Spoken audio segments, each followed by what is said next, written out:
Toute ma vie, j'ai joué un rôle, même en dehors des plateaux. » Ces mots de Mélissa Gilbert, icône de la petite maison dans la prairie, résonnent comme un cri étouffé resté trop longtemps silencieux. Derrière le sourire de Laura Ingalls se cachait une réalité bien plus sombre. Mensonges sur son identité, drames familiaux, chagrins d'amour dévastateurs et une quête désespérée d'authenticité dans un monde qui exigeait qu'elle soit parfaite. Pendant que l'Amérique s'émerveillait devant une enfant modèle à la télévision, Mélissa, elle, tentait de survivre. Aujourd'hui, à 60 ans, retirée dans une modeste cabane en pleine nature, elle brise enfin le silence. Et ce qu'elle révèle est bouleversant. Née le 8 mai 1964 à Los Angeles, Mélissa Gilbert fut adoptée un jour seulement après sa naissance par le comédien Paul Gilbert et l'actrice Barbara Crain.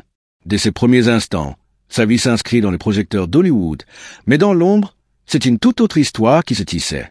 Une histoire faite de silence, de vérité maquillée et de récits recomposés pour coller à une image parfaite. Ses parents, bien intentionnés mais enfermés dans leur propre illusion, lui tissaient un conte de fées autour de ses origines. Sa mère lui assurait que son père biologique était un brillant intellectuel, un homme de lettres au regard profond et à l'âme noble. Quant à sa mère biologique, une ballerine étoile, gracieuse, mystérieuse, presque irréelle. En réalité, les faits étaient beaucoup plus ordinaires et justement, c'est cela qui blessait le plus. La vérité avait été jugée insuffisante. Sa mère biologique était une danseuse de boîte de nuit, son père un pilote de course au passé instable. Rien de honteux, mais rien non plus de la grandeur que ses parents adoptifs avaient inventé pour nourrir un récit plus valorisant, plus présentable. Même la religion, pilier de l'identité personnelle, fut teintée de confusion. Élevée dans la tradition juive, Mélissa croyait en faire pleinement partie, jusqu'à ce qu'elle découvre, bien plus tard, qu'elle n'avait jamais été officiellement convertie. Une autre couche d'illusion, une autre vérité floue à démêler. Dans ses mémoires préritales, elle confesse avec douleur. « Ma mère, que j'aime profondément, a continuellement réécrit l'histoire de ma vie. » Et cette réécriture ne s'est pas limitée à ses origines. Elle s'est infiltrée dans tous les aspects de son existence, dans les relations qu'elle entretenait, dans la manière dont elle percevait l'amour, la confiance et même sa propre valeur. Une enfance construite non pas sur des fondations solides, mais sur un décor de cinéma, fragile, creux, prêt à s'effondrer au moindre souffle de vérité. C'est ce besoin vital de comprendre qui elle était vraiment, derrière les faux-semblants, qui deviendra l'un des grands moteurs de sa vie adulte. Car pour Mélissa Gilbert, grandir n'a pas seulement signifié vieillir. Cela a voulu dire décortiquer, remettre en question, affronter et parfois même pardonner. À ses yeux, Paul Gilbert n'était pas seulement un père adoptif. Il était son héros, son refuge, celui qui lui chantait des berceuses, qui lui tenait la main sur les plateaux et qui faisait rire même quand la vie semblait trop lourde. Il incarnait tout ce qu'un père pouvait représenter pour une petite fille en quête d'amour. La sécurité, la tendresse et la chaleur inconditionnelle. Mais ce lien si pur, si vital, allait brutalement se briser. Lorsque Mélissa a à peine 11 ans, un coup de téléphone interrompt son innocence. On lui annonce que son père est décédé d'un accident cérébral soudain. La douleur est immédiate, insupportable, mais elle croit ce qu'on lui dit. Elle n'a pas le choix. Elle enterre son père avec une image figée en mémoire, celle d'un homme emporté trop tôt par une fatalité inexpliquée. Elle tente tant bien que mal de continuer, portée par la douleur muette que seuls les enfants peuvent porter avec cette dignité maladroite. Mais la vérité, une fois de plus, était tout autre. Des années plus tard, alors qu'elle entame un long travail de reconstruction personnelle et d'introspection, elle découvre l'impensable. Paul Gilbert s'est suicidé. Le choc est immense. Ce n'est pas seulement la mort de son père qu'elle doit revivre, mais aussi le mensonge qui l'a entouré, protégé, étouffé. Pourquoi personne ne lui avait rien dit? Pourquoi lui avoir volé le droit de faire son deuil correctement? Elle comprend alors que ses parents, et en particulier sa mère, ont préféré préserver l'image d'un monde intact, quitte à lui mentir, encore une fois. Ce n'était pas un accident, c'était un cri silencieux d'un homme brisé par la douleur physique, la solitude et la dépression. Paul, vétéran de guerre, souffrait atrocement du dos. Ses jours se vidaient de sens. La vie qu'il avait connue s'effondrait, et avec elle, sa propre lumière. Pour Mélissa, cette révélation est une déchirure, mais aussi un déclencheur. Elle commence à explorer ce que signifie vraiment la souffrance, la santé mentale, et surtout, le poids du silence.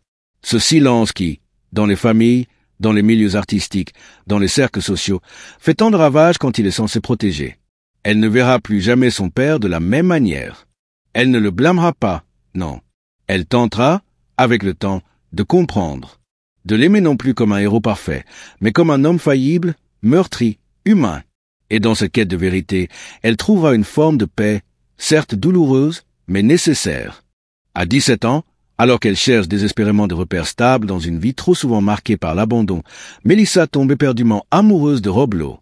Il est beau, charismatique, adulé par des millions de fans à travers le monde.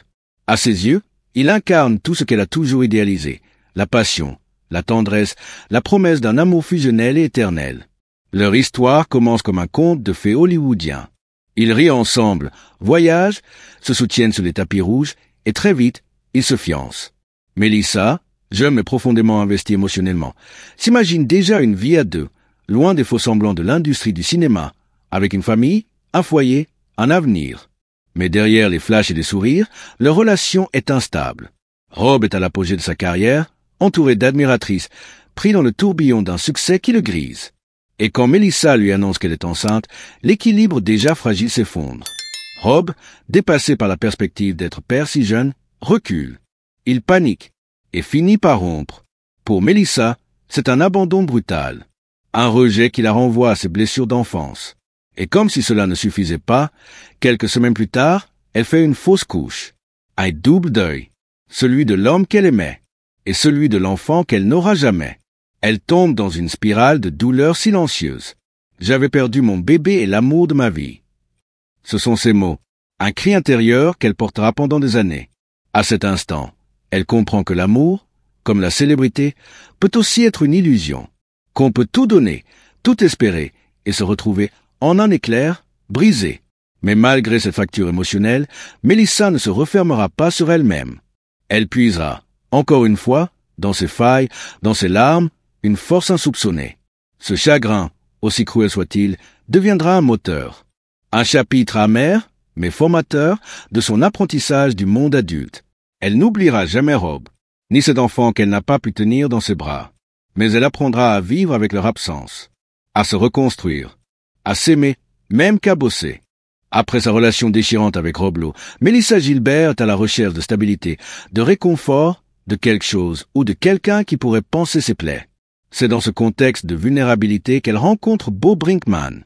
Leur histoire commence dans une effervescence soudaine, presque irréelle. 6 semaines à peine après leur rencontre, ils se marient. Un coup de tête dicté par le cœur, ou peut-être par le vide intérieur. Mais très vite, la réalité les rattrape. Ce qui aurait dû être un nouveau départ se transforme en cauchemar domestique.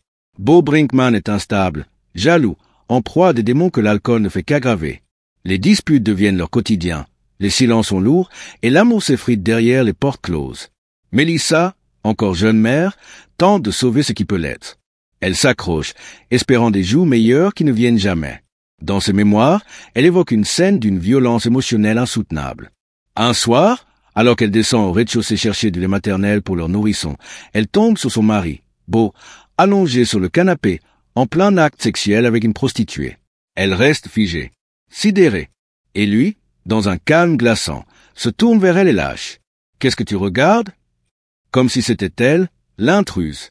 Comme si cette trahison n'était qu'un détail. Cette nuit-là, quelque chose se brise définitivement en elle. Ce n'est plus seulement un mariage qui s'effondre. C'est sa confiance, sa dignité, son espoir d'une vie de couple normal. Malgré tout, elle reste encore un temps. Pour leur fils. Pour Dakota. Ce petit être qui, au milieu du chaos, devient sa raison de tenir debout. Car même dans les pires ténèbres, il y a parfois une lumière. Si je ne m'étais pas marié avec lui, je n'aurais peut-être jamais connu la joie d'élever cet enfant merveilleux. Ces mots, elle les dit avec une sincérité désarmante. Elle ne nie pas l'enfer vécu, mais elle choisit de ne pas en effacer la seule chose belle qu'elle en a tirée, la maternité. En 1992, elle met fin à ce mariage empoisonné. Elle reprend le contrôle, lentement. Elle choisit de s'éloigner, de se reconstruire, une fois encore. Brisée, mais pas détruite. Meurtrie, mais debout. Aujourd'hui, Melissa Gilbert semble avoir trouvé ce que tant d'âmes brisées recherchent sans jamais vraiment l'atteindre. La paix. Une paix simple, authentique, sans artifice. Loin du tumulte d'Hollywood, loin des plateaux où elle a grandi trop vite, elle a choisi un retour aux sources, à la terre, à l'essentiel. Elle vit désormais dans une maison rustique au cœur de la nature, nichée dans les Catskills, aux côtés de son mari Timothy Busfield, un homme qui, comme elle, a connu les épreuves, les pertes, les déceptions, et qui ne cherchent plus à fuir, mais à vivre vraiment. Leur quotidien n'a rien d'un conte de fées hollywoodien. Pas de tapis rouge, pas de flash, pas de feintes apparences. Juste un potager à cultiver, des poules à nourrir, des matins silencieux rythmés par le chant des oiseaux et des après-midi passés à écrire, à respirer, à savourer la lenteur. Mélissa s'est découvert une nouvelle vocation, celle de l'écriture. Elle publie, partage, témoigne. Non pas pour briller, mais pour guérir elle et les autres. Elle parle de vieillissement sans honte. Elle revendique ses rides, ses cheveux gris, ses cicatrices visibles et invisibles. Elle ne veut plus être cette image figée de Laura Ingalls que le public a encensée. Elle veut juste être Mélissa. Une femme qui a aimé, chuté, perdu, recommencé. Une femme qui a longtemps cherché sa place dans les yeux des autres avant de la retrouver enfin dans son propre regard. Je ne prétends plus être parfaite. Je suis en paix avec mes erreurs. Dit-elle aujourd'hui avec une sincérité désarmante. Elle n'est peut-être plus une star dans le sens médiatique du terme. Mais elle est enfin la vedette de sa propre vie. Libre, authentique et pleinement vivante.